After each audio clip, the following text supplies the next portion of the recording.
All right, ladies and gentlemen, welcome into the Rocky Top Insider postgame show. This is Ryan Shumpert. I am Rick Butler, standing right here on the court at Food City Center. Number 5 Tennessee loses to South Carolina by a score of 63-59.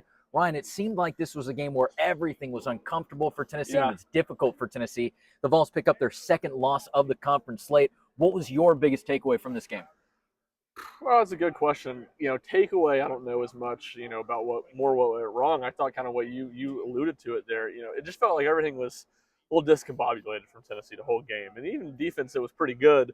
It just felt like, they had a couple lapses that led to open threes, or they were just a little bit off on some of the switches. But, I think obviously the biggest storyline or the biggest reason Tennessee lost was just how they struggled offensively. And really that, started with what they couldn't do at the basket. I think it was something like 6 of 20, 6 of 21 on shots at the rim. And that kind of set the tone from the very start of the game. First possession, pick and roll. Nice bounce pass from Zakai Ziegler to Jonas Adu right here. Missed, about a point-blank layup. And that kind of proved to be the story of the night as Tennessee couldn't get anything to go around the rim, and then they couldn't get, many threes to go either. But it felt like everything just tightened up as they couldn't make those shots around the basket. And then the third component of that scoring trifecta was the charity stripe, was the free throw line, and Tennessee 100%. struggled right there as well. That's an area where you look back at a 4-point game and you say, what could have gone differently for Tennessee? Obviously, there's a lot offensively that could have gone different, but I think one of the easiest places is to get your business handled at the free throw line. All right, and I thought it was interesting. Rick Barnes' first question that goes to him was asked about Zakai Ziegler. He talked about how he might have been a little bit out of the rhythm, but he quickly changed the subject. He said, look, this is not Zakai's fault. He immediately pointed to what you were talking about, 10, 11, 12, however many it was, missed shots around the rim. Seemed like that was definitely Rick Barnes' takeaway. But again, like we've been saying, just seemed like a game where everything was difficult for Tennessee. No doubt. And, I will put some of it, at least, on Zakai Ziegler. I mean, SEC play at Tennessee's really been a three-headed monster offensively. Dalton Connect, who still went for 31 tonight. Yeah. But then Jonas Adu scores 6 points, and I think was 2 of 8 from the field. Zakai Ziegler scores 2 points, was 0 of 6 from the field. So those two other guys that have been a big part of it around with Dalton Connect, they just didn't do much tonight. And, it's going to be hard for Tennessee to win that way. Santiago Vescovi did some good things to help pick them up offensively, but just not nearly enough. And, you look at a night where Dalton Connect scores over half of Tennessee's points. It's pretty clear Tennessee didn't have enough besides him. And, even Dalton Connect, he scored 13 points in the last 2.5 minutes as, Tennessee made a ferocious comeback bid. Never got super, super close or never really felt like they were going to erase the deficit. Before that in the second half, he was largely pretty inefficient shooting it for a long stretch. So certainly the offensive miscues, I think, the biggest story of the game. Yeah, absolutely. And again, we keep talking about it. It was struggling from really all three zones on the court, up close, mid-range, and then three-pointers as well. I think you talked about in your post-game article, which you can go over and find at rockytopinsider.com, but it was just something to the extent of, oh man, now I'm drawing a blank. What section? I'm losing my train of thought. The middle section. The middle section was the one about Dalton and Vescovi, the offense struggling. The third section about three-point shooting, was it that section?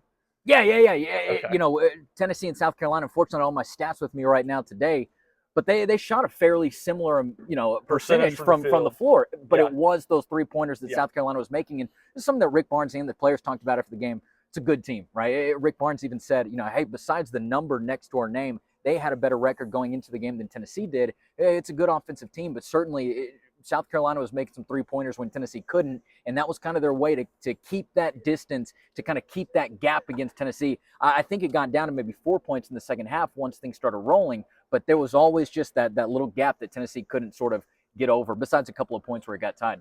Yeah, definitely. And, I feel like what I would point to was there was a long stretch, probably from around the 8 to 4 minute mark in the game.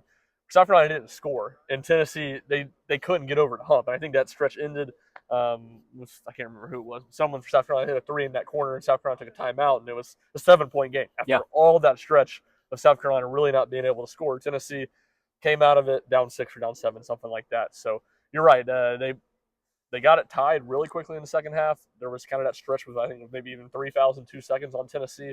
South Carolina kind of regained the lead, if not control, but at least the lead in that stretch, and Tennessee never really could overcome it. On the three-point shooting, I think it was South Carolina hit like 10 threes and Tennessee hit 5. And, it wasn't like South Carolina shot a super high percentage, but they hit enough. They hit enough timely ones. And another one right in this corner when Tennessee was making that push in the last minute. They got it back to a 6-point game from a 3-point game. So it felt like South Carolina hit just enough threes to have success offensively. They shot free throws well.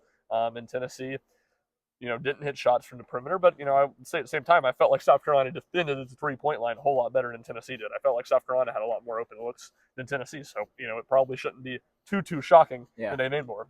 One of the last things for me, I know Tennessee came back and had a dominant second half against Vanderbilt, but you go back to that first half against the Commodores, this game against the Gamecocks.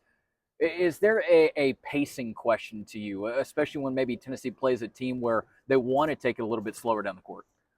Like in terms of pace of play? Yeah. I think that's a question in any game you go into if you have an identity that plays a certain way.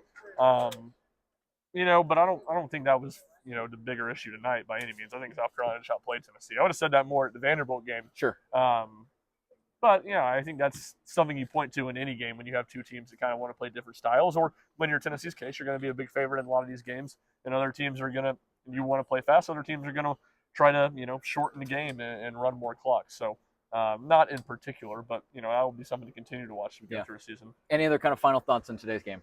Yeah, I would say just, when you start looking at what this means long term, I don't think it's, certainly not the end of the world for Tennessee's season as a whole. It won't have any effect really on what they do in the NCAA tournament, which is largely how the season will be graded by. But, it is a big loss for, Tennessee's hopes of winning the SEC regular season.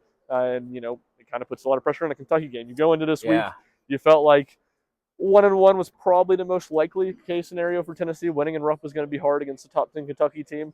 Again, even if they lose to Kentucky, doesn't mean the season's over, anything like that, or even that they can't win the SEC. But it does put a little bit more pressure on that game. And you talk about Tennessee Vanderbilt game tonight. They didn't come out and play great in the first half. The last 2 years in Rupp, Kentucky's jumped on them early. They need to avoid a slow start on Saturday. Absolutely. I agree so much with what you said. Obviously, we know how a basketball season works. This was not a great loss for Tennessee by any means, but they can start to slow some of the bleeding a little bit with a good performance against Kentucky, or maybe things could continue to spiral. So Saturday in Lexington is going to be a big one. We will both be there for that game after we get all of our stuff done this week. Really, I meant to lead off with this at the top, but really just a wild day for Tennessee athletics in general. Yeah, you have really your football investigation. You have Donde Plowman's answer to the NCAA. You have this sort of basketball game right here in front of the arena. Just a wild day for UT athletics. No doubt. And this game, it just felt weird kind of from the jump, honestly. It did. Tennessee missing some easy shots.